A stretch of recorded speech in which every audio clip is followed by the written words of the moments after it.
결국 국회가 나서야 합니다. 과잉 권력을 놔두고는 권력 남용을 막을 수가 없습니다. 특권을 없애지 않으면 탄식을 막을 수가 없습니다. 민주당은 국회 입법 결단을 통해 검찰개혁을 근본적으로 추진하겠습니다. 오늘 법사위에서 공수처법 개정안을 처리합니다. 기다릴 만큼 기다렸습니다. 여기서 더 미루면 국회의 직무유기입니다. 공수처법 개정과 공수처 출범은 권력기관 개혁, 검찰개혁의 이정표가 될 것입니다.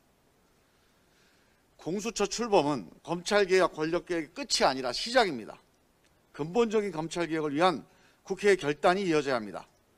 민주당은 지금까지의 검찰개혁을 돌아보고 근본적이고 원칙적인 검찰개혁을 추진할 것입니다.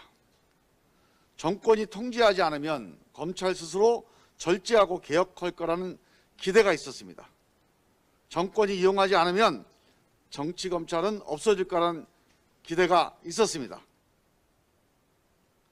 그러나 정권의 개입과 통제가 없어진 빈자리를 제왕적 검찰총장을 중심으로 검찰 스스로가 권력이 되어 차지해버렸습니다.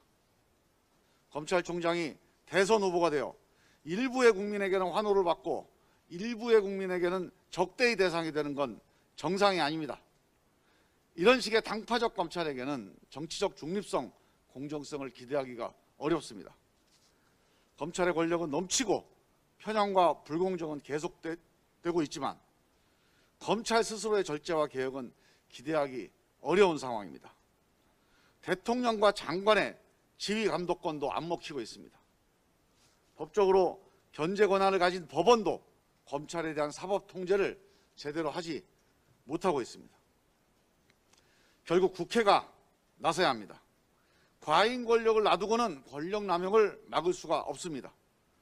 특권을 없애지 않으면 탄식을 막을 수가 없습니다. 민주당은 국회 입법 결단을 통해 검찰개혁을 근본적으로 추진하겠습니다. 국민들은 수사와 기소를 확실하게 분리해서 검찰의 과잉 권력을 없애라고 명령하고 있습니다. 20년 전에 없어진 검사동일체의 낡은 잔재를 없애고 민주적 검찰로 바꾸라고 명령하고 있습니다. 정권의 통제는 없애되 법을 통한 주권자의 민주적 통제는 강화하라고 명령하고 있습니다. 검찰 마음대로가 아니라 오직 법대로 일할 수 있게 개혁해야 합니다. 민주당은 공수처 출범이 새로운 시작이라는 각오로 임하겠습니다. 국민의 검찰개혁 명령을 반드시 실천하겠습니다. 이상입니다.